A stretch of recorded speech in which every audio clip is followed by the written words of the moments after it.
ஒரு ஜாதகம் திறக்கிறோம், குருங்கிற ஜாதகர். அந்த குருவுடன் சேர்ந்த கிரகம் ஏதாவது ஒரு கிரகம் வக்கரமாகவோ பரிவர்த்தனையாகவோ இருந்தா ஒன்றுக்கும் மேற்பட்ட ஃப்ரெண்ட்ஷிப் உறவுகள் வந்துடும். அப்படி இல்லைன்னா அவருக்கு உயிராபத்து வந்துடும். ஒரு ஆண் ஜாதகத்துல சுக்கிரன் என்பது மனைவி. அந்த சுக்கிரனுடன் சேர்ந்த கிரகம் ஏதாவது ஒன்று வக்ரமோ பரிவர்த்தனை இருந்துச்சுன்னா அந்த ஜாதகருடைய மனைவிக்கு 2 திருமணம். சந்திரன், சனி, ராகு காம்பினேஷன் தான் வெளிநாட்டில் பெர்மனன்ட் ரெசிடென்ஸ் ஆகலாம். கண்டிப்பாக ஆவீங்க. அதே ஜாதகத்தில் பரிவர்த்தனை கிரகம் வந்து அவர் திருப்பி வந்துருவார். முருகனுடைய பேர் யாருக்கெல்லாம் குடும்பத்தில் இருக்குதோ அவங்கெல்லாம் வந்து கடன் வாங்குறதுக்கான முயற்சிகள் பண்ணிகிட்டே இருப்பாங்க. இல்லைன்னா கடனில் போய் மாட்டிக்குவாங்க. லட்சுமின்னு யாராச்சும் வீட்டில் பேர் வச்சிட்டாங்கன்னா அவங்களோட பசங்களுக்கு கல்யாணம் ஆகுது இல்லையா? சாந்தி, ஈஸ்வரி இந்த மாதிரி பேர் இருக்கிற குடும்பத்துலலாம் இந்த மாதிரி சந்திரன், சனியினுடைய ஆதிக்கங்கள் அதிகமாக இருக்கும். அப்போ அந்த குடும்பத்தில் ஏதாச்சும் ஒரு மனநலம் சார்ந்த விஷயங்கள பிரச்சனை இருக்கும். ஜாதகம் திறக்கிறப்ப 4 மூலையில் எங்கேயாச்சும் செவ்வாய் இருக்குன்னா நீங்கள் கடன் வாங்கவே கூடாது. அப்படி வாங்கினீங்கன்னா சோழி முடிஞ்சுன்னு அர்த்தம். ஜாதகத்தை பார்க்குறப்ப குரு என்ற கிரகம் நான். என்னுடைய ஜாதகத்தில் யாராக இருந்தாலும் அந்த ஜாதகர் குரு. அது பெண் ஆண் யாருன்ற வேறுபாடு கிடையாது. ஒரு ஜாதகத்தை திறக்கிறோம், குருங்கிற ஜாதகர். அந்த குருவுடன் சேர்ந்த கிரகம் ஏதாவது ஒரு கிரகம் வக்கரமாகவோ பரிவர்த்தனையாகவோ இருந்தா அந்த ஜாதகருக்கு ஒன்றுக்கும் மேற்பட்ட ஃப்ரெண்ட்ஷிப் உறவுகள் வந்துடும். அப்படி இல்லைன்னா அவருக்கு உயிராபத்து வந்துடும். 2ல் ஏதாச்சும் ஒன்று வந்துடும். இதே லாஜிக் தான் ஒரு ஆண் ஜாதகத்தில் சுக்கிரன் என்பது மனைவி. அந்த சுக்கிரனுடன் சேர்ந்த கிரகம் ஏதாவது ஒன்று வக்ரமோ பரிவர்த்தனை இருந்துச்சுன்னா அந்த ஜாதகருடைய மனைவிக்கு 2 திருமணம். அப்போ இது என்ன சொல்றோம்னா, இந்த மாதிரி ஜாதகம் வந்துருச்சு, இவனுக்கு 2 கல்யாணம் இல்லை, ஆனா அவனுடைய மனைவிக்கு 2 கல்யாணம். அவனுக்கு நம்ம என்ன சொல்றோம்னா, உன் மனைவிக்கு 2 கல்யாணம் நம்ம பேசுறதுக்கு இல்லை, ஆனா இதுல 2 கல்யாணம்ன்றது இருக்குன்றப்ப நடக்கும். அப்ப என்னன்னா, உனக்கு ஏற்கனவே திருமணமான ஒரு பெண் வர்றதுக்கு வாய்ப்பு இருக்கு அப்படி நாங்க சொல்றோம். அப்ப இப்படி நடக்கலாம் இல்லைங்களா? நம்ம யோசிக்கிறோம். நம்ம அப்படி யோசிக்கிறப்ப உனக்கு 2 திருமணம் பண்ணக்கூடிய பெண்ணோ அல்லது ஏதாச்சும் கல்யாணம் நிச்சயப்பட்டு கேன்சல் ஆகி வந்த பொண்ணோ இப்படிதான் உனக்கு வரும். அப்ப அவருக்கு ஒரு ரூட் கிடைக்குது. இப்படித்தான் பேசணும். இந்த ஜாதகம் குருவோட சேர்ந்த கிரகமும் வக்ரமா இருக்கு, சுக்கிரனோட சேர்ந்த கிரகமும் வக்ரமா இருக்கு அப்படின்னா கண்டிப்பாக இவங்களுக்கு ஒன்றுக்கும் மேற்பட்ட உறவு கண்டிப்பா வரும். இந்த லைஃப் பிரேக் ஆயிட்டு செகண்ட் லைஃபுக்கு இவங்க போவாங்க அப்படின்னு சொல்லலாம். அப்ப எனக்கு வந்து ஒரு 30 வயசுல கல்யாணம் ஆகணும்னு வச்சுக்கோங்களேன். என்னுடைய விதி எங்க அப்பாவுக்கு 34 ஆச்சு, என் தம்பிக்கு 38 ஆச்சு, எங்க அண்ணனுக்கு 38 ஆச்சு, எனக்கு மட்டும் எப்படி 20 ஆகும்? அப்ப இது ஒரு ஜெனட்டிக். நான் சொல்றது நோயும் ஜெனட்டிக், வாழ்க்கையினுடைய எல்லா பண்புகளும் ஜெனட்டிக். எனக்கு வரக்கூடிய சிக்கல்கள் ஜெனட்டிக். நிறைய பேருக்கு சூசைடு ஆவாங்க இல்லைங்களா? Suicide genetic. சிக்கல்கள் சூசைட்லாம் ஜெனட்டிக், எல்லாமே ஜெனட்டிக் தான். ஒரு குடும்பத்துல சூசைடா இருக்கும், அந்த குடும்பத்துல சூசைட் பண்ணக்கூடிய தாட் வரும். அது மட்டும் இல்லாம இந்த ஸ்மோக்கிங் பண்றது, ட்ரிங்க் பண்றது, ஆல்கஹால் பண்றது, இந்த மாதிரி போதை வஸ்துகளும் ஜெனட்டிக் தான். அப்ப ஜெனட்டிக்ல இல்லாம வராது. அப்ப உங்க ஜெனட்டிக்ல எல்லாருக்கும் அந்த வயசுல பண்ணிக்கிறாங்க. உங்க ஜாதத்துலயும் பிரச்சனை இருக்குது. உனக்கு மட்டும் எப்படி 20 வயசுல கல்யாணம் ஆகும்? அதுக்கு எதுக்கு பரிகாரம் பண்ற? ஒருத்தனுக்கு 2 கல்யாணம் ஆகும்னா எப்படி வாழை மரத்துக்கு தாலி கட்டினா 2 ஃபர்ஸ்ட் கல்யாணம் டேலி ஆகும்? அப்ப அந்த வாழை மரத்துக்கு தாலி கட்டுறதெல்லாம் வந்து அது நம்மளா ஏற்படுத்திக்கிறதுங்க. அது நம்மளா ஏற்படுத்தி, அதாவது மனிதனுடைய வாழ்க்கை நம்பிக்கையா நிறைய பேர் ஃபாலோ பண்ணிட்டு போறாங்க. பண்ணாலும் அவன் திருப்பி வர கல்யாணங்கிறது பிரச்சனை தான். ஒருவேளை 2 தாரம் இருக்கும் ஜாதத்துல இருந்தா நீங்க என்ன தடனாலும் 2 தாரம் இருக்கும். இப்ப முருகனுக்கு எத்தனை தாரம்? 2 தாரம். அப்ப கடவுளுக்கே இருக்கு, நம்மளுக்கு இருக்க கூடாதா? அப்படித்தானே எடுக்க வேண்டியது. அப்ப ஒருத்தர் சொன்னார் முருகன் கோயிலுக்கு போயிட்டு வாங்க 2 தாரங்க. அப்ப முருகனுக்கு 2 கல்யாணம் தான் சொன்னேன் நான். அப்ப என்ன நினைக்கிறோம்னா, நம்ம எல்லாத்தையும் மாற்ற முடியும்னு நினைக்கிறோம். நம்ம ஒரு ஜாதகத்தை பார்த்தோன்னே தெரிஞ்சிடும், சிம்பிள். அப்ப எல்லாத்தையும் சொல்லலாம். நம்ம வந்து கல்யாணம் மட்டும் இல்லைங்க, ஒருத்தருக்கு வேலை திடீர்னு போற ஜாதகத்தை திறந்தோன்னே சொல்லலாம். சனியுடன் சேர்ந்த கிரகம் ஏதாவது வக்ரம் பரிவர்த்தனை இருந்தால் அவருக்கு திடீர்னு வேலை போயிடும். ஓகே, இப்ப கூட சனி வக்ர நிலை அடைஞ்சிருக்காரு, அதனால ஜாதகத்துல ஏதாவது எல்லா கோச்சாரத்துல போகக்கூடிய கிரகங்கள் எல்லா கிரகங்களும் எல்லா தன்மைகளையும் வெளிப்படுத்திட்டே போகும். இப்ப சனி வந்து மீனத்துல இருக்குது, அது வக்ரமாகும் பொழுது கும்பத்துல இருக்கிறது போன்ற செயல்பாடுகளை கொடுத்து அது ரிவர்ஸ் வந்து போன ஒரு 6 மாசத்துக்கு முன்னால எதெல்லாம் செய்யாம எல்லாரும் விட்டீங்களோ அதெல்லாம் செய்ய வைக்கும். நல்லது கெட்டது எல்லாத்தையும் செய்ய வைக்கும். அது ஒவ்வொரு ராசிக்காரங்களுக்கும் லக்னத்துக்காரங்களுக்கும் சொல்ல முடியாது. அந்த ஜாதகத்துல என்னென்ன கிரகங்கள் எங்கெங்க பிளேஸ் ஆயிருக்குன்றத வச்சு தான் அவங்க என்ன முடிவு எடுப்பாங்கன்னு சொல்ல முடியும். ஆனால் எந்த கிரகமும் வக்ரமானால் இதற்கு ஒரு 6 மாசத்துக்கு முன்னால ஒரு வேலையை செஞ்சுட்டு விட்டுருப்போம் இல்லைங்களா, அந்த வேலையை திருப்பி செய்வார்கள்னு அர்த்தம். அப்படிதான். அப்ப இந்த கிரகங்களை வச்சு நம்ம சொல்லலாம். அதே மாதிரி இந்த கிரகங்கள் அடுத்தடுத்த கோச்சாரங்கள்ல நகரும் பொழுது இந்தந்த கிரகங்கள் இவர் ஜாதகத்துல இதை பார்க்குது. அப்போ உங்களுக்கு 6 மாசத்துக்கு அப்புறம் நல்லது நடக்கும், 6 மாசத்துக்கு அப்புறம் சிக்கல்ல மாட்டிக்குவீங்க. எனக்கு தெரிஞ்ச ஒரு பையனுக்கு ஒரு லவ் பண்ணிக்கிட்டு இருக்கான், அந்த லவ் பிரேக்கப் ஆயிருன்னு சொல்றேன். அவனுக்கு நம்பிக்கை இல்லை, லவ் பிரேக்கப் ஆயிருச்சு. அதுக்கப்புறமா வந்து அவன் என்கிட்ட வரான், உனக்கு இன்னொரு கல்யாணம் நடக்கும், அந்த கல்யாணமும் டிவோர்ஸ் ஆயிருன்னு சொல்றேன். அவனுக்கு நம்பிக்கை இல்லை, திருப்பி டிவோர்ஸ் ஆயிருச்சு, திருப்பி வரான். அப்போ நான் ஃபர்ஸ்ட் லவ் பண்ண பொண்ணு தேடி வரும்னு சொல்றேன். கரெக்டாக வருது. அப்போ என்னன்னா இதெல்லாம் கணிதம் தான். இது எனக்குள்ள நிறைய பேர் நினைக்கிறாங்கன்னா எச்னி எசியும் பண்ணணும், இந்த பக்கமாக உட்காந்து கருங்குட்டி பேசும், நான் வந்து கேரளாவில் போய் பூஜை பண்ணிட்டு வரணும்லாம் சொல்றாங்க. அதெல்லாம் எதுவும் தேவையில்லை. லாஜிக். இது லாஜிக் என்னன்னா, ஏற்கனவே நடந்த 15-20 பேர், 15,000-20,000 பேர், 100-200 பேருடைய ஜாதகங்கள் நம்ம திருப்பி என்ன பண்றோம்னா ரெண்டிங் பண்ணிக்கிட்டே இருக்கோம். பண்ணும்பொழுது இதில் ஒரு லாஜிக் அவனுக்கு பிடிக்குது. அந்த லாஜிக்கை வரக்கூடிய ஜாதகத்தில் அப்ளை பண்ணுறோம். அப்போ அதே மாதிரி நடக்கும்னு அவசியம் இல்லை. ஒரு மனிதனுக்கு நடந்தது அப்படியே வேற மாதிரி டிஃப்ரெண்டாக நடக்கும். அவனோட சூழல்கள் வேறு, அவனுக்கு லைட்டாக டிஃப்ரெண்ட் இருக்கும். அந்த டிஃப்ரெண்ட்டும் எனக்கு மெமரி ஆயிடும். அடுத்து வரவனுக்கு எனக்கு அது ஒரு நாலேஜ் ஆகும். இப்படியே நம்ம போயிட்டே இருக்கப்போ நம்ம லேப்பாக அடுத்தடுத்து அப்டேட்டை பண்ணிக்கிட்டே இருக்கிறப்ப நம்ம இப்போ உதாரணத்துக்கு நம்ம பழைய பாடல்களில் ஐடி ஒர்க் பண்ணுறவங்களுக்கான தொழில் இல்லை எந்த பாடல்கள் பழைய பராசரோட எப்படி ஐடி பள்ளியில் எழுதிப்பாரு. ஆனால் எங்களுடைய அனுபவத்தில் ஐடி பண்ணுறவங்க ஜாதகம் வராங்க இல்லைங்களா, அவங்க வந்து ஐடியில் டெஸ்டிங் டொமைனில் இருக்கிறாங்களா, பேங்கிங் டொமைனில் இருக்கிறாங்க, ஹெல்த் கேர் டொமைனா, எல்லா டொமைனில் இருக்கக்கூடிய ஜாதகமும் வரும்போது நிறைய பேர் ஐடி பீப்புளை பார்க்குறோம். அப்போ நீங்கள் இந்த மாதிரி வேலைக்கு போவீங்க. ஒருத்தர் வெளிநாட்டில் இருந்து நான் வந்து பெர்மனன்ட் ரெசிடென்ஸ் ஆகலான்னு கேட்குறாரு. சந்திரன் சனி ராகு காம்பினேஷன் தான் வெளிநாட்டில் பெர்மனன்ட் ரெசிடென்ஸ் ஆகலாம், கண்டிப்பாக ஆவீங்க. அதே ஜாதத்தில் பரிவர்த்தனை கிரகம் வந்து அவர் திருப்பி வந்துடுவார்.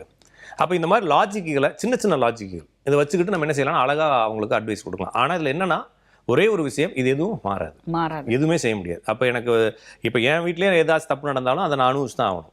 எதிர்த்த வீட்டில் தப்பு நடந்தாலும் அதை அனுபவிச்சு தான் ஆகணும். அப்போ வரவங்களுக்கு நான் வந்து வாழ்க்கையை மாற்றி கொடுக்க முடியாது. ஆமாம். இப்போ எந்த மாதிரியான ஜாதகர்கள் வந்து அதிகமாக கடன் வாங்குவாங்க? வேற ஒன்றும் இங்கே கடனை குறிப்பது செவ்வாய் ஜாதகம் திறக்கிறப்ப 4 மூலையில் எங்கேயாச்சும் செவ்வாய் இருக்குன்னா நீங்கள் கடன் வாங்கவே கூடாது. அப்படி வாங்கினீங்கன்னா சோழி முடிஞ்சுன்னு அர்த்தம். எந்த மூலையிலுமே இருக்கும், உள்ள இருக்கலாம். ஓகேங்களா. அதுக்கப்புறமா செவ்வாய் வந்து ஆட்சி உச்சம் நீசம் சொல்றாங்க. உச்ச நீச்சமாச்சும் பெறாம இருக்கணும். அதுக்கப்புறம் செவ்வாய் வக்ரம்ன்ற ஒரு பொசிஷன்ல இருக்கக்கூடாது. அப்புறம் பரிவர்த்தனை ஆகக்கூடாது. இந்த 3-4 கண்டிஷன்ல இருந்துச்சுன்னா அவங்க வந்து கடன் வாங்கலாம். நிறைய பேர் இந்த லிமிட்டுக்குள்ள வந்துருவாங்க. நிறைய பேர் கடன் வாங்கக்கூடாது. அவங்க தான் ஸ்பெகுலேஷனுக்குள்ளேயும் போக முடியாது. நிறைய கேம்லிங் பண்றவங்க, ஷேர் மார்க்கெட்ல போறவங்களும் இந்த செவ்வாய் அடிக்ட் ஆனவங்க தான். இவங்க போனாங்கன்னா மொத்த காசும் காலி. அதே ஜாதத்திலே புதன் வக்ரமும் ஆயிருக்குன்னு வச்சுக்கோங்களேன், இவங்க கடன் வாங்கி அந்த கடன் அடைக்கிறதுக்காக லேண்டை விற்கக்கூடிய நிலைமைக்கு தள்ளப்படுவாங்க.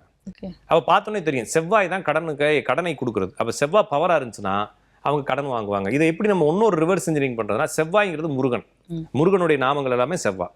அப்ப முருகனுடைய பேர் யாருக்கெல்லாம் குடும்பத்தில் இருக்குதோ அவங்கெல்லாம் வந்து கடன் வாங்குறதுக்கான முயற்சிகள் பண்ணிட்டே இருப்பாங்க. இல்லைன்னா கடன்ல போய் மாட்டிக்குவாங்க ஈஸியா. அப்படி கடன் வாங்கன்னா அவங்களுக்கு உடல் நல நோயில ஏதாச்சும் ஒன்று, ஏன்னா செவ்வாய் தான் ஆரோக்கியம்.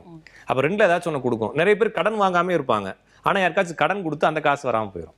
ஆக மொத்தத்துல காசு சம்பந்தமான நம்பிக்கையோட கொடுக்கறதோ வாங்குறதுலேயே ஒரு பிரச்சனை ஏற்படுத்துறது இந்த செவ்வாய் தான். அப்ப செவ்வாய் பவரா இருக்கிறவங்க செய்யக்கூடாது அந்த வேலையை அப்படின்னு பார்க்கணும். Okay sir. இப்போ இறந்தவங்க போட்டோலாம் வீட்டில் வைக்கக்கூடாது, பூஜை ரூம்ல வைக்கக்கூடாது, அதுவும் இந்த கிழக்கு பார்த்துன்னா சாமி தான் வைக்கணும், இறந்தவங்க போட்டோ வைக்கக்கூடாது, அப்படிலாம் நிறைய ரூல்ஸ் இருக்கு. அதை பத்தி சொல்லுங்க சார். இறந்தவங்க போட்டோ வைக்கக்கூடாதுன்னு ரூல்ஸ் எல்லாம் இல்லைங்க, அது நம்மளா ஏற்படுத்திக்கிறது. நான் சொல்றது கடவுள் போட்டோ தான் வைக்கக்கூடாது வீட்டில். ஓகேங்களா. சாமி போட்டோ எதுக்கு வீட்டில் வைக்கணும், போய் கோயிலில் வைக்க முடிஞ்ச வேண்டியதான். வீட்டில் நம்மளுக்காக வாழ்ந்தவங்க போட்டோ வைக்க வேற யார் போட்டோ வைக்கிறது? எம்ஜிஆர் போட்டோ வைக்கிறாங்க, கலைஞர் போட்டோ வைக்கிறாங்க, ஜெயலலிதா போட்டோ வைக்கிறாங்க இல்லைங்களா. எல்லா வீட்லையும் காலண்டர்ல தொங்குதா இல்லையா? அவர் சாய்பாபா போட்டோ வைக்கிறாங்க. இது மாதிரி போட்டோ அவங்க செத்து போனவங்க தானே. அவங்க போட்டாலும் வைக்கிறப்ப எங்க அப்பா எனக்காக வாழ்ந்து செத்து போனவர், அவரை மதிக்கிறதுக்கு நான் அவர் போட்டோ தான் பெருசா வைப்பேன். பெரிய பெரிய சக்சஸ் மேன் வீடுகள்லாம் பாருங்க, அவங்களுடைய நிறுவனங்கள்ல பாருங்க, அவங்க அப்பாவும் அம்மாவும் நிக்கிற மாதிரி போட்டோ வச்சிருப்பாங்க. அவங்க நல்லா இல்லாம போயிட்டாங்க. அதாவதுங்க நம்மளுக்கு இந்த நல்லா இல்லாமல் போறது, அதை வச்சா கெட்டு போயிடும், அதை வச்சா கெட்டு போயிடும்ன்றதெல்லாம் வந்து லோ லெவலில் இருக்கிறவங்க. நான் சொல்றது ஃபினான்சியலா அவங்களுக்கு தான் அந்த சிந்தனை. எனக்கும் சேர்த்து தான் நான் சொல்றேன், நான் அப்படி தானே இருக்கிறேன். நம்மளுக்கு தான் அந்த சிந்தனை இருக்கே தவிர ஹை லெவலில் போக போக அந்த சிந்தனை இல்லை. எனக்கு தெரிஞ்ச ஒருத்தவங்க சொன்னாங்க, நம்ம சம்பாதிக்கிறது வெளியே சொன்னா கூட கண்டுபிட்டு போயிடும். அப்போ டாடா பிர்லா அம்பானி வருஷம் இதே வருது, வெளியவே வருது அவங்களுடைய சொத்து மதிப்பு. அவங்கள என்ன ஆயிட்டாங்க? எலான் மஸ்கனுடைய உங்களுடைய சொத்து மதிப்பு பக்கத்து வீட்டுக்காரனுக்கே தெரியாது. எலான் மஸ்கோட சொத்து மதிப்பு எனக்கு தெரியும், கூகுள் பண்ணா தெரியும். அப்ப அவனா நாசமா போயிட்டான். இதெல்லாம் வந்து நம்மளுடைய சடங்கு முறைகள், நம்மளுடைய நம்பிக்கை முறைகள் தானே. அதனால எதுவும் இல்லைங்க. நம்ம வந்து இறந்தவங்க போட்டோ வைக்கிறது அதுல என்ன தப்பு இருக்குது? பர்டிகுலரா பூஜை ரூம்ல வைக்க கூடாது, இது கிழக்கு பார்த்து சாமி போட்டோ தான் வைக்கணும், இறந்தவங்களோட போட்டோ வைக்க கூடாதுன்னா அது என்னங்க பூஜை ரூம்ங்கிறது? கடவுள் பூஜை ரூம்ல தான் இருப்பாரா? எங்க இந்த ரூமுக்கு வர மாட்டாரா அவரு? இதெல்லாம் நான் திருப்பி சொல்றதுக்கு இதெல்லாம் நம்மளுடைய நம்பிக்கை. இப்போ உங்களோட நிறைய பதிவுகள்ல சொல்லுவீங்க, நாய் பூனைகள் வளர்க்கறது, வீட்டுல சில செடி, அதுவும் வீட்டுக்கு முன்னாடி சில செடி மரங்கள்லாம் வளர்க்க கூடாது, அதனால ஏதாவது பாதிப்பு வருமா? இல்லை, வளர்க்க கூடாதுன்னு எங்கேயுமே சொல்லல. இது வளர்த்தால், இது செஞ்சால், இது நடந்தால் அதனுடைய சிம்டம்ஸ் இது இருக்கு. அப்ப எப்படி ஒரு ஜாத்துல இது இருந்தா இப்படி நடக்கும்னு நம்ம சொல்றோம். அப்ப நான் நாய் அப்படிங்கறது என்ன சொல்றேன்னா, செவ்வாய் தான் நாய். அப்ப இந்த நாய் நம்மளை நோக்கி வரும்பொழுது அது செவ்வாயும் சந்திரனும் சேர்ந்துருக்குங்க. அது நம்மளை நோக்கிட்டு வந்துருச்சுன்னா அது ஏதோ ஒரு ஜாதத்துல ஒரு இக்னேட்டை சொல்லுது, நம்மளுக்குள்ள ஏதோ நடந்துருச்சு அப்படின்றது ஒரு சிம்டம்ஸ். அது இப்போ இந்த இடத்துல ஒரு கட்டி வருது அப்படின்னா தலையில ஏதோ பிரச்சனை இருக்குன்னு அர்த்தம். அதுபோல இந்த நாய் நம்ம வீட்டுக்குள்ள வந்துச்சுன்னா ஏதோ ஒரு பிரச்சனை இருக்குது. அந்த நாய் இருக்கிறவங்களோட வீடுகள் பார்த்தீங்கன்னா மேக்சிமம் ஒருத்தருக்கு ஒருத்தர் ஒரு உண்மை தெரியும். இப்போ உங்களை பற்றி எனக்கு தெரியும், என்னை பற்றி உங்களுக்கு தெரியும், ஆனால் 2 பேரும் பேசாமே இருப்போம். பையன் வந்து லவ் பண்ணுறான்னு அம்மாவுக்கு தெரியும், பொண்ணு லவ் பண்ணுதுன்னு அண்ணனுக்கு தெரியும். ஆனால் எதிர்த்து பேசினா சண்டை வந்துடும், கேட்டால் சண்டை வந்துடும்ன்ற மாதிரி ஒரு குடும்ப பிரச்சனை கமுக்கமாக ஓடிக்கிட்டு இருக்கும், சத்தம் இல்லாமல் ஓடிக்கிட்டு இருக்கும். பேசுனா அன்னைக்கு ஃபுல்லாக சண்டையாயிருன்ற மாதிரி இந்த மாதிரி ஒரு சிக்கலை அந்த குடும்பத்துக்குள்ளே கொடுக்கும். நாய் இருந்தால் அந்த சிக்கல் வரும். நான் நாய் கொடுக்காது, அந்த சிக்கல் வருதுன்றதை சிம்டம்ஸ் ஒன்று போகுது. அப்போ அந்த நாய் புனிதாக இருக்கும்போது குடும்பத்துக்குள்ளே இனம் தெரியாத ஒரு அமைதி, இனம் தெரியாத ஒரு ரகசியம் இருந்துகிட்டே இருக்கும். அப்போ அந்த நாய் வெளியே போனதுக்கப்புறம் இந்த பிரச்சனை சால்வ் ஆகிறத பார்க்குறோம். ஓகேங்களா? இந்த பெண்கள் இருக்கும்போது பெண்களுக்கு செவ்வாய் வந்து பவர் ஆகும்பொழுது குடும்ப வாழ்க்கை பாதிக்கப்படுது. அப்போ நாய் இருக்க வீட்டில் பார்த்தீங்கன்னா பெண்கள் வந்து மேக்ஸிமம் இந்த குடும்பத்தில் கொஞ்சம் கருத்து முரண்பாடுகளோடு இருப்பாங்க. இப்போ இந்த நாய் இருக்கும்போது பூனை இருக்கும்போது அது நடக்குது. அப்போ இந்த இந்த நாய் பூனை வளர்க்கக்கூடாதானா என்கிட்ட நிறைய பேர் கேட்டாங்க. நான் நாய் என்ன பண்ணுறது வீட்டில் வச்சு வளர்த்துருங்க, அடுத்து புது நாய் வாங்காதீங்க. அது அவங்கள விட்டு அதுவாகவே போகும். சப்போஸ் அந்த நாய் இறந்துட்டா வேற அது ஒரு பெரிய ஒன்றும் ஆகாது. அப்போ நம்ம வீட்டில் இருக்கவங்க தவறுறமே அது ஒரு குடும்பத்தில் ஒரு உறுப்பினர் தவறிட்டாங்க, சந்தோஷம் இது பண்ணிட்டு அதுக்கு ஒரு சடங்கு முறைகள் தெரிஞ்சு, இல்லைன்னா நீங்கள் ஏதாச்சும் ஒரு மதிப்பு பண்ணுறீங்கன்னா அது உங்களுடைய மன திருப்திக்காக பண்ணிட்டு அமைதியாக விடுங்க. அதை பற்றி இல்லை. புது நாய்கள் எதுவும் புதுசாக எதையும் வாங்காதீங்க. வாங்கி அது வந்து உங்களையே அறியாமல் செவ்வாய் ஆக்டிவேஷன் ஆகுது. இது மட்டும் இல்லாமல் இந்த வீட்டில் தென்னை மரம் இருந்தால் குழந்தை பிறக்கிறது பிரச்சனை, யானை பொம்மை இருந்தால் குழந்தை பிறக்கிறது பிரச்சனைலாம் இருக்குது. இது பார்த்தாலே தெரியும். தென்னை மரம் இருக்க வீடுகள் பார்த்தீங்கன்னா, இப்போ வீடுகளில் தென்னை மரம் இருக்கும். அந்த வீடுகளில் பார்த்தீங்கன்னா ஏதாச்சும் குழந்தை பிறக்கிறது சம்மந்தமான பிரச்சனை இருந்துகிட்டே இருக்கும். அல்லது பர்சனலாக ஏதாச்சும் ஒரு அவமானங்கள் ஏற்படுத்திட்டு, ஏன்னா குரு தான் தென்னை மரம். அந்த குரு வரும்போது அவமானத்தை கொடுக்கும், குழந்தை பிறப்பு கொடுக்கும். இது மாதிரி ஒவ்வொரு விஷயங்கள். இப்போ நான் வந்து ஒருத்தர் சொன்னேன், ஒரு மர அறுவை மில் இருக்குது வீட்டுக்கு உள்ள என்ட்ராகிற இடத்துல ஒரு மர அறுவை மில் இருக்கு. இந்த தெருவில் எல்லாருக்குமே வந்து அப்பாவுடைய பிரச்சனை இருக்கும். காரணம் என்ன, மர அறுவை மில்ல கடந்து போறப்ப அந்த மர அறுவை மில் வந்து சூரியன் பவராக இண்டிகேட் பண்ணுது. அப்போ அந்த சூரியன் பவரான ஆளுங்க தான் அந்த தெருவுக்குள்ளே போக முடியும். அப்போ அந்த மர அறுவை மில் இருக்க குடும்பத்தில் பார்த்தீங்கன்னா அப்பாவுடைய அன்பு கம்மியாக இருக்கும். அப்போ இது மாதிரி ஒவ்வொரு விஷயங்களும். இப்போ சுக்கிரன் பவரானா கல்யாண மண்டபம் இருக்கும். கல்யாண மண்டபத்துக்கு பக்கத்தில் இருந்தா, அல்லது வீட்டில் வந்து இந்த மீன் இது மாதிரி விஷயங்கள் வளர்த்தா, இதெல்லாம் இருந்தால் சுக்கிரன் பவர் ஆகும். மீன் வளர்க்கலாம்னு சொல்றீங்க? வளர்த்தா பிரச்சனை வருங்க. நான் சொல்றது ஒரு ஜாதத்துல ஒரு கிரகம் சொல்றீங்களே, சுக்கிரன் இருந்தா நல்லதெல்லாம் கிடையாதுங்க. எந்த கிரகம் பவர் ஆனா அந்த பிரச்சனையை கொண்டு வந்து கொடுக்கும். நிறைய பேர் என்ன நினைக்கிறாங்கன்னா, சுக்கிரன் பவர் ஆனா, சுக்கிரன் உச்சமானா, சுக்கிரன் உச்சமானவங்களா 30 வயசு ஆயிரம் கல்யாணம் வருது. அதனாலதான் திருன்னு பேர் வச்சிருக்கக்கூடிய ஆண்களுக்கு பாருங்க கல்யாணம் வேகமாகாது. திருங்கிறது சுக்கிரன். சரிங்களா? அப்ப சுக்கிரனுடைய பேர் வச்சா கல்யாணம் ஆகுது. வாஸ்துபடி மீன் வளர்க்கறது, கிளி வளர்க்கறதெல்லாம் ரொம்ப நல்லது அப்படின்னு சொல்றாங்களே, அப்ப அது எல்லாமே ஃபேக்கா? அப்படின்னா உலகத்துல எல்லாம் நல்லா இருக்கணுமா இல்லைங்களா? வாஸ்துங்கிறது தனி மனிதனுக்கு கிடையாதுங்க. ஜோதிடத்துல வாஸ்து இருக்கு. வாஸ்து என்பது பொது மண்டபங்கள் கட்டுறதுக்கு, கோயில்கள் கட்டுறதுக்கு, பொது அரண்மனைகள் கட்டுறது தான் வாஸ்து. இதோட தனி மனித வீட்டுக்கு வாஸ்து எங்கேயுமே சொல்லப்படலை. ஏன்னா தனி மனிதனுடைய விதி மாறாதுல்ல. நான் சொல்றது புரிஞ்சுக்கிட்டீங்களா? எங்க வீட்டுல நான் இருக்கிறேன், எங்க அப்பா இருக்காரு, எங்க அண்ணன் இருக்காரு, என் தம்பி இருக்கு, என் தங்கச்சி இருக்குது. மொத்தம் 7 பேர் எங்க வீட்டுல இருக்கிறோம். 7 வீட்டுக்கு ஒரே வாழ்க்கை தான் நடக்குதானே? ஒரே வாசல் தானே இருக்கிறோம். ஒரே வீட்டுல தான் இருக்கிறோம். அதே மாதிரி எங்க சித்தப்பா ஒரு வீட்டுல இருந்தாரு, அவங்க அப்பா ஒரு வீட்டுல இருந்தாரு. அதே வீட்டுல நான் இருக்கிறேன். எல்லாருமே ஒரேவா இருக்கோம். எங்க தாத்தாவுடைய அப்பா வந்து பெரிய கோடீஸ்வரன். எங்க தாத்தா அதெல்லாம் அழிச்சிட்டாரு. எங்க அப்பா திருப்பி நார்மலுக்கு வந்தாரு. அப்ப எல்லாரும் ஒரே வீட்டுல தான் வாழ்ந்தாங்க. அப்ப ஏன்னா அவங்கவுங்க விதி தான் நடக்க போறதுனால தனி மனிதனுக்கு வாஸ்து எங்கேயுமே வேலை செய்யாது. நீங்க பாட்டுக்கு மீனை கட்டி தொங்க வர்றேன், பாலை கட்டி தொங்க வர்றேன், அதை கட்டி தொங்க வர்றேன், ஆமையை கையில மாட்டிக்கிறேன், இந்த பக்கமா தவளையை வச்சு வாய்க்குல காசு வைக்கிறேன்லாம் அது உங்களுடைய நம்பிக்கை. அதனால 5 பைசா யூஸ் இல்லை. அதாவது என்ன நினைக்கிறோம்னா, நம்ம திருப்பி அந்த விதியினுடைய கண்களை நம்ம வேற பக்கமா திருப்பி விட்டுறலாம்.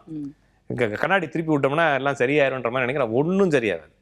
அப்போ நம்மளுடைய விதி தான். அப்போ இந்த மாதிரி கிரகங்கள் வரதும் நம்மளோட விதி தான். அதே மாதிரி பெயர்கள் வரதும் நம்மளுடைய விதி தான். அப்போ சில பெயர்கள் நம்மளுடைய வாழ்க்கையை பிரதிபலிக்கும். அப்போ ஒவ்வொரு சூரியனுடைய பெயர்கள் தந்தையினுடைய அன்பை கெடுக்கும். நான் சொன்னேன் சுக்கிரன் பவர் ஆனாதான் சுக்கிரனுடைய பேர் வரும். இப்போ லட்சுமிங்கிறது சுக்கிரனுடைய பேர். லட்சுமின்னு யாராச்சும் வீட்டில் பேர் வச்சிட்டாங்கன்னா அவங்களுடைய பசங்களுக்கு கல்யாணம் டிலே ஆகும். ஆமா. இப்ப ஒருவேளை எனக்கு பேர் வச்சா மாத்தலாம், என் பேரை மாத்தினா என் பிள்ளை வாழ்க்கை மாறணும், என் பேரும் டிஸ்டர்ப் பண்ண என் பையனை. அப்ப லட்சுமின்ற பெண்களோ, லட்சுமின்ற பெண்களுடைய சகோதரனுக்கோ, லட்சுமின்ற பெண்ணுடைய மகனுக்கோ, ஆண்களுக்கு எல்லாத்துக்கும் கல்யாணம் டிலே ஆகும். 30 வயசு ஆகி போயிடும்.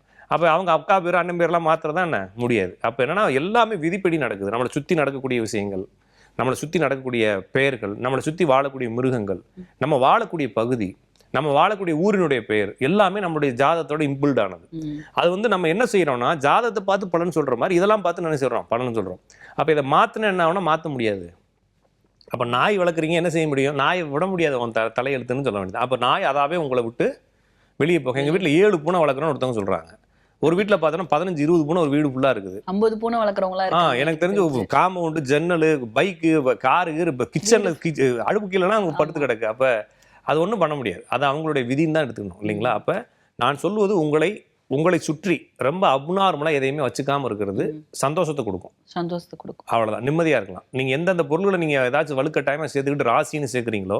நாய் பூனை ஓகே சார், ஆனால் பிளான்ஸ் வளர்க்குறது கூட வந்து அந்த மாதிரி நம்மளை அறியாமல் வளர்க்குறது வேறீங்க. நம்மளை அறியாமல் அதாவே வளரும். நான் திருப்பி சொல்கிறேன், நம்மளுக்கு தெரியாமல் தானே செய்கிறேன் எல்லாத்தையுமே.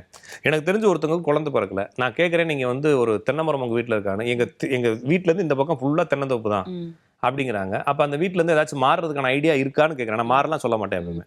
இருக்கான்னு கேட்குறேன். மாறலான்னு யோசிச்சுக்கிட்டு இருக்கோம் சார் நாங்கள். அப்புறமா ஒரு 6 வருஷம் கழிச்சு குழந்தை பிறந்துருச்சு. கேட்குறப்ப கரெக்டாக அந்த பக்கம் இருக்கக்கூடிய தென்னந்தோப்புலாம் வெட்டிட்டு இதுக்கு போட்டிருக்காங்க, பிளாட் போட்டிருக்காங்க. அப்ப இது இயற்கையா நடக்கிறது. நம்ம எதையுமே செய்ய முடியாது. நம்மளுக்கு விதி வந்தால் ஒரு மரம் இருந்தா கூட அந்த குழந்தை பிறப்பு பாதி. ஏன்னா குரு பவரா இருந்தா தான் நம்ம வீட்டுக்குள்ள தென்னை மரம் வரும். அப்ப இந்த குரு பவர் இருந்தாலே குழந்தை பிறகுல பிரச்சனை. குழந்தை பிறந்துரும். நிறைய பேருக்கு அடிக்கடி அபார்ட் ஆகும், மிஸ்கேரேஜ் ஆகுறதுலாம் அந்த குரு தன்மை தான். அப்ப தென்னை மரம் அதை செய்யல. ஒருவேளை நீங்க தென்னை மரத்தை தூக்கிட்டீங்கன்னா குருவனுடைய இன்னொரு மரம் உள்ள வந்துடும். நான் சொல்றது புரிஞ்சுட்டீங்களா? ஒருவேளை நீங்க தென்னை மரத்தை தூக்கிடுவீங்க, ஒரு யானை பொம்மை யாராச்சும் கொண்டு வந்து வீட்டுல கொடுத்துருவாங்க. இது மாதிரி ஏதாச்சும் ஒரு குருவனுடைய தன்மை உங்களை சுத்திக்கிட்டே இருக்கும். அதை எப்போ உங்கள்கிட்ட இருந்து விடுபடுதோ அப்ப நீங்க அதுலேருந்து ரிலீக்ஸ் ஆயிருவீங்க. அப்போ என்னன்னா, நம்மளை சுற்றி நடக்கக்கூடிய எல்லா தகவல்களும் நம்மளுடைய வாழ்க்கையை பிரதிபலிச்சுக்கிட்டே இருக்கு. அதை நம்ம ஜோசிக்காரங்களை வந்து கண்டுபிடிக்கிறமே தவிர, இதை செய்யுங்க அதை செய்யுங்க, நாய் வளர்க்காதீங்க அதை பண்ணாதீங்கன்னு எங்கேயும் சொல்றது இல்லைங்க. யாராச்சும் நான் பேரை வச்சு எல்லா பலனும் சொல்லுவேன். ஆனால் பேர் மாத்துறது கேட்டால் தெரியாதுன்னு சொல்லிடுவேன். ஏன்னா அது எதுக்கு அவங்களுடைய பேரை மாற்றிட்டு, எனக்கு நிறைய பேர் குழந்தை பிறந்தோடனே கால் பண்ணி சார் குழந்தை பிறந்திருக்கு வாழ்த்துக்கள் சொல்லுவேன். பேர் வைக்கணும். நீ பிள்ளை பற்றி ஏன்ட்டு எதுக்கு பேர் வைக்கிறேன்னு கேட்பேன். நீயும் பொண்டாட்டி தான் கஷ்டப்பட்டு பெற்றீங்க, ஜாலியாக 2 பேரும் பேர் வைங்க. யாருனாலையும் தப்பாக பேர் வைக்க முடியாது. எல்லா விதிப்படி தான் நடக்குன்றப்ப சந்தோஷமா இருக்கு. நம்மளுக்கு விதி மாறாதுன்னு எப்போ நம்ம ரொம்ப கான்ஃபிடென்ட்டாக புரிஞ்சுக்கிட்டோமோ அப்போ நம்ம வாழ்க்கை சந்தோஷமாயிரும். இந்த விதியை மாற்ற முடியுன்றப்ப தான் நம்மளுக்கு 1000 குழப்பம் மண்டைக்குள்ள ஏறி தொல்லை பண்ணிட்டே இருக்கும். நம்ம விதியே மாறாது. அப்போ இந்த வாழ்க்கை தான் அப்படின்ற மாதிரி நான் இப்போ நான் உதாரணத்துக்கு இப்போ நான் கமல்ஹாசன் மாதிரி இருந்தால் நல்லா இருக்கும். நான் பரிகாரம் பண்ணி எப்படி கமல்ஹாசனே ஆக முடியும்?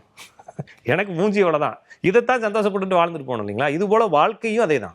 எனக்கு எப்படி யூனிக்கான முகம், எனக்கு எப்படி யூனிக்கான உருவம், எனக்கு எப்படி யூனிக்கான அம்மா அப்பாவோ அதுபோல் எனக்கு யூனிக்கான லைஃப். இந்த லைஃப்பை ஏன் திருப்பி ஒரு மாதிரி விமர்சனம் பண்ணிக்கிட்டே இருக்கிறீங்க அப்படின்றத என்னோட கேள்வி. அப்போ ஏன் ஜாதகம் பார்க்கணும்னா, இந்த லைஃப் எங்கேயாச்சும் சிக்கலில் நிற்கும் போது தள்ளி விடுற மாதிரி வந்து ஒரு ஜோசிக்காரர் பாருங்க. அவர் உங்களுக்கு தள்ளி விட்டுருவாரு. அதை மூடி வச்சுட்டு நீங்கள் பாட்டுக்கு வேலையை பாருங்கள். அடுத்து எப்பயாச்சும் ஒரு பிரச்சனை வரும்போது பாருங்கள். இல்லை அப்படின்னு என்ன செய்யலாம், ஒரு ஜோசிக்காரோட ரொம்ப ஒரு டச்சப் வச்சிட்டிங்கன்னா ஏதாச்சும் ஒரு விஷயம் ஆரம்பிக்கிறப்ப ஒரு ஜோசிக்காருக்கு ஃபோன் மட்டும் போடுங்க. ஃபோன் போட்டு நான் இந்த ஒரு வேலை ஆரம்பிக்கலான்னு இருக்கேன், அவர் பார்த்து பண்ணுங்கன்னு சொன்னார்னா பிரச்சனை இல்லை. ஆனால் என்ன தப்பு பண்ணுறாங்கன்னா, ஒவ்வொரு தடவையும் கொண்டு போய் ஜாதகத்தை கொடுத்து மொத்தத்துக்கு கேட்டு மனசே நின்று போயிடும், வீணாக போயிடும். ஒரு சின்ன அட்வைஸ், ஒரு ஃப்ரெண்ட்டு கேட்குற மாதிரி அட்வைஸ் கேட்குறதா தப்பு இல்லை. நீங்கள் எத்தனை நேரம் பார்க்கலாம். ஆனால் நீங்கள் என்ன மொத்தமாக பார்க்க போகிறதில்ல. ஜஸ்ட் அவர்கிட்ட ஒரு ஃபோன் பண்ணி கேட்க போகிறீங்க, அவர் செக் பண்ணிட்டு பண்ணுங்க சார் பண்ணாதீங்க சார் சொல்லிட்டு போகிறார். வேற ஒரு ஒப்பீனியன் அவர் கொடுக்க போகிறதில்ல. ஆனால் இவங்க போய் ஒவ்வொரு தடவையும் எனக்கு கூட பிறந்தவங்க எத்தனை, அம்மா அப்பா எத்தனை, ஆட்டுக்குத்தி எத்தனைன்னு சொல்லி எல்லாத்தையும் கேட்டு திருப்பி ஃபர்ஸ்ட் வந்து குழப்பி திருப்பி பரிகாரம் பண்ண வச்சு எல்லாம் பண்ணுறதுலாம் வந்து வேஸ்ட்டு. அப்போ ஒரு ஜாதகம் என்பது உங்களுக்கு ஒரு வழிகாட்டி, ஆனால் ஒரு கலங்கரை விளக்கம். அதை பார்க்குறீங்கன்னா போயிட்டே இருங்க, அவ்வளோதான். இதுக்கு மேலே ஒன்றும் தேவையில்லை. நம்மளை சுற்றி நடக்கக்கூடிய விஷயங்கள் அதை தான் செய்யும். அதே போல் நம்மளை சுற்றி இருக்கக்கூடிய பேர்களும் நம்மளுடைய வாழ்க்கை வந்து நீங்க என்ன கடவுளை கும்பிடுறீங்கன்றத வச்சு உங்க வாழ்க்கை. இப்போ சில பேர் வந்து வியாதி வருது. இப்போ ஃபார் எக்ஸாம்பிள் இப்போ ரீசெண்டா நிறைய ஆட்டிசம் பாதிப்பு உள்ள குழந்தைங்க இருக்காங்க. அவங்களுக்கு எல்லாம் வந்து மருத்துவத்தையும் தாண்டி ஜோதிடம்லாம் பாக்குறாங்க, ஜாதகத்தை எடுத்து பாக்குறாங்க. ஏன் இந்த குழந்தை பேசல, ஆட்டிசம்னு சொல்றாங்க. இல்லை இது உங்க முன்னோர்கள் செஞ்ச பாவம், நீங்க இந்த கோவிலுக்கு போய் இந்த பரிகாரம் பண்ணுங்க, இந்த கடவுளை கும்பிடுங்க, அறுபடை முருகனுக்கு போங்க அப்படிலாம் சொல்றாங்க. அதெல்லாம் அவங்களும் குழந்தைக்காக ஃபாலோ பண்றாங்க. ஸோ அதெல்லாம் வந்து சரியாகுதுங்க, ஆகாது. நான் சொல்றதுக்கு இப்போ எனக்கு ஒரு லேடி இருக்காங்க, ஒரு டாக்டர் தான் பேசினார், நான் கேட்டேன். அவர் என்ன சொல்றாருன்னா, அவங்க அம்மா வந்து சார் ஃபர்ஸ்ட்டுக்கு இப்போ சூப்பராக பேசுகிறான் பையன் அப்படின்னு சொல்றாங்க. டாக்டர் என்ன சொல்றாருன்னா, அப்படி நம்பாத. அப்படி நம்புறது வந்து நீங்கள் தப்பா வந்து பையன் வந்து வளர்ந்து நல்லா வந்துட்டான்னு நினச்சிட்டு நாளைக்கு அந்த பையனை கவனிக்க மாட்டீங்க. அப்போ உங்க பையனுக்கு நோய் இருக்குன்றதை நீங்க ஃபர்ஸ்ட் அக்செப்ட் பண்ணிட்டு அதை அந்த பையனை நம்ம தான் வளர்க்க போறோம்னு ஒரு முடிவெடுங்க. முடிவெடுத்தா தான் அந்த பையன் நீங்க இன்ட்ரெஸ்டாகவும் ஒரு முழு மனதோட வளர்ப்பீங்க. அந்த பையன் நல்லா ஆயிட்டான்றப்ப திருப்பி அவனை குத்துவீங்க போட்டு. அதனால வந்து இந்த விஷயங்களை சரியாகாதுன்றதை ஏத்துக்கிறது ரொம்ப சரியானது. அப்படின்ற மாதிரி சில விஷயங்கள் மரபு ரீதியானது. சனி கேது இருந்தால் அந்த குடும்பத்தில் யாராச்சும் ஒருத்தவங்க மனநலம் பாதிக்கப்பட்டவங்க வந்துருவாங்க. அப்போ சனிக்கு எது இருந்தாலும், சனி வக்ரத்தோட சேர்ந்த கிரகங்கள் இருந்தாலும் அவங்க வீட்டில் வந்து இரட்டை குழந்தைகள் பிறக்கும். சாந்தி, ஈஸ்வரி இந்த மாதிரி பேர் இருக்கிற குடும்பத்துலலாம் இந்த மாதிரி சனியினுடைய ஆதிக்கங்கள் அதிகமாக இருக்கும். அப்போ அந்த குடும்பத்தில் ஏதாச்சும் ஒரு மனநலம் சார்ந்த விஷயங்கள பிரச்சனை இருக்கும். அப்போ உங்களால் ஒன்றும் செய்ய முடியாது. அப்போ என்ன செய்யலாம் அப்படின்னா, நீங்கள் குழந்தையிலேருந்து பார்க்குறப்ப சரியாக பார்த்துக்கணும். ஜெனட்டிக்காக வரதை உங்களால் என்ன செய்ய முடியும், கண்டுபிடிக்க முடியாது. நீங்கள் எவ்வளோ அறிவியல் வளர்ந்தாலும் இன்னும் ஆட்டிசம் குழந்தைகள் பிறந்துட்டு தான் இருக்குது இல்லைங்களா? எல்லாத்தையும் ஸ்கேன் பண்ணி எல்லாத்தையும் சரி பண்ணிடுவோம்னு சொல்கிறாங்க. இத்தனை வருஷமாவும் பரிகாரம் செஞ்சுக்கிட்டே இருக்கிறாங்க. ஜாதகத்து மூலமா தெரிஞ்சுக்க முடியுமா இப்போ பிறக்கக்கூடிய குழந்தைகளுக்கு இப்ப பிறக்கக்கூடிய குழந்தைகள் பேசுவாங்களா மாட்டாங்களா அப்படின்றது அது வந்து நம்ம தெரிஞ்சுக்கலாங்க. ஜாதகத்துல புதன் கொஞ்சம் டேமேஜ் ஆச்சுன்னா பேச மாட்டாங்க. அப்ப பேசுறதுக்கு ஒரு தெரபிஸ் கொடுக்க சொல்லலாம். இதுக்கு இப்ப என்னன்னா, நிறைய ஃபாரின்ல வந்து கம்பேர் பண்றாங்க. நிறைய இங்கிருந்து போறவங்க நம்ம பையன் வந்து கலெக்டரா படிப்பான்னு நினைச்சிட்டு போறாங்க. அங்க போய் கம்பேர் பண்ணி அவனுக்கு 4 வயசு தான் பேசுவான், இவங்க அப்பனே 7 வயசுல பேசியிருப்பான். இவங்க எடுத்து வச்சுட்டு 3 வயசுல பேசல, 3 வயசுல அம்மா பையன்லாம் 4 வயசுல தான் பேசுவான், பொண்ணுக்கு ஒரு 2.5 வயசுல பேசுங்க அப்படின்னா இவங்க 1.5 வயசுல பேசலன்னு சொல்லி என்கிட்ட கம்ப்ளைண்ட் பண்ணுவாங்க. வெயிட் பண்ணலாம், தெரபிஸ் அனுப்பு. ஜாதகம் பார்க்குறப்ப நல்லா இருக்கும். ஆனா ஜாதகம் சரியா இல்லாதப்ப என்ன சொல்றேன்னா, இப்படித்தாம இருப்பாங்க, ஒரு 5 வயசு டிலேயாக தான் போவாங்க. இவங்களுக்கு ஒரு 20 வயசு வரும்போது ஒரு 15 வயசு ஐடியாவோட இருப்பாங்க. அப்போ உங்களுக்கு பார்க்கறதுக்கு ஒரு நிம்மதி இருக்குமே தவிர, ஆனால் அவங்க வேலையை அவங்க பார்த்தாலே சந்தோஷம்னு நான் சொல்லுவேன். அப்போ இது மாதிரி ஆட்டிசம் சைல்டுலாம் நிறைய வருவாங்க. நம்ம அவங்களுக்கு ஒன்றும் செய்ய முடியாதுன்றதை சொல்லுவோம், அவங்கள ஏற்றுக்க சொல்லுவோம். ஃபர்ஸ்ட் அதை ஏற்றுக்குங்க, அக்செப்ட் பண்ணிக்கங்க, இது சரியாகும் சரியாகும்னு சொல்லி திருப்பி கோவப்பட்டு வாழ்க்கையே எரிச்சல் ஆகி டென்ஷன் ஆகி எத்தனை நாள் தான் குழந்தைய தூக்கிட்டு அலையிறது பின்னாலே அப்படின்னு ஒரு மாதிரி ஆகாதீங்க. இந்த குழந்தை உங்களுக்காக பிறந்த குழந்தைன்னு வச்சுக்கிட்டு அக்செப்ட் பண்ணிட்டு இப்போ இருந்தே அதை ஏற்றுக்கிட்டு கடவுளுடைய குழந்தை நினைச்சு வாழுங்க. அப்படி தான் நம்ம வந்து அவங்களை பாசிட்டிவ் பண்ணி தள்ள வேண்டியது இருக்க தவிர இது அதை செஞ்சா சரியா இதை செஞ்சா சரியான்னு சொல்லி அவங்களுக்கு அதிகமான ஒரு எதிர்பார்ப்பு ஏற்படுத்தி ஏமாற்றங்களை ஏற்படுத்துறதை விட இருக்கிறத சொல்லிடலாம். அதனால தான் ரெட்டை குழந்தைகள் பிறக்கிறது கொஞ்சம் பிரச்சனை. இப்போ ஐவிஎஃப் பண்ணுறாங்க இல்லைங்களா, எல்லாமே ரெட்டை குழந்தைய தான் கிரியேட் பண்ணுறாங்க. இது எல்லாமே ஏதோ ஒரு பிரச்சனையை தான் இண்டிகேட் பண்ணிகிட்டே இருக்குன்னு அர்த்தம். இது தப்புலாம் இல்லை, உடனே ரெட்டை குழந்தை பிறந்தாலும் தவறாக நினைக்காதீங்க. இது ஜெனட்டிக்கான நிறைய விஷயங்கள் எடுத்து நிறைய பேர் ஜெனட்டிக்காக சக்ஸஸ் ஆகிறவங்க இருக்காங்கல்ல, அதையும் கொண்டு வரும். அப்போ ஜெனட்டிக்காக ஏதாச்சும் நோய் இருந்தால் பயப்படலாம். அப்போ என்ன செய்யலாம்னா, நோய் இருந்தால் இப்போயே நம்ம என்ன செய்யலாம், ப்ரிப்பேர் பண்ணிக்கலாம். உடம்பு சரியாக இருந்தால் சரி பண்ணிக்கலாம், நரம்பு பிரச்சனை இருந்தால் போய் சரி பண்ணிக்கலாம். இப்போ உதாரணத்துக்கு இப்போ வெஜிடேரியன் சாப்பிட்றாங்க, அவங்களுக்கு வந்து நரம்பு பிரச்சனை வந்துட்டே இருக்கும். அதுக்கு என்ன செய்யலாம்னா விட்டமின் B12 சாப்பிட்டா நரம்பு டெவலப் ஆகுதுன்னு சொல்கிறாங்க. இது மாதிரி நம்ம என்ன செய்யணும், நம்மளுடைய குடும்பங்களில் என்ன நோய் இருக்குது, அதுக்கான உணவு என்ன, அது மாதிரி விஷயங்கள் நம்ம நேரடியாக ஒரு உடம்பு சரியில்லாட்டினா நம்ம கோயிலுக்கு போகிறோமா, மருத்துவத்துக்கு போகிறோம் இல்லையா, அப்போ நேரடியாக உடம்பை சரி பண்ணுறதுக்கான முயற்சி. இந்த மாதிரி முயற்சிகள் நீங்கள் டைரெக்டாக செய்யும் பொழுது சில விஷயங்கள் கொஞ்சம் கட்டுப்படுமே தவிர விதிப்படி தான் வாழ்க்கை திருப்பியும் போகும் அப்படின்னு புரிஞ்சுக்கணும். மொத்தத்துல எல்லாமே வந்து விதிப்படி தான் நடக்கும். ஜாதகத்துல விஷயத்தை தெரிஞ்சுட்டு அதுபடி நம்ம வாழ்க்கையை மாத்தி அமைச்சுக்கணும்னு சொல்ல வரீங்க.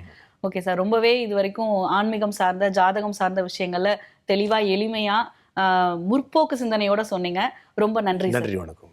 என்ன நேர்களே, ஜோதிடர் ராஜநாடி கா பார்த்திபன் அவர்கள் சொன்ன தகவல்கள் ரொம்பவே பலனுள்ளதா இருக்கும்னு நம்புறோம்.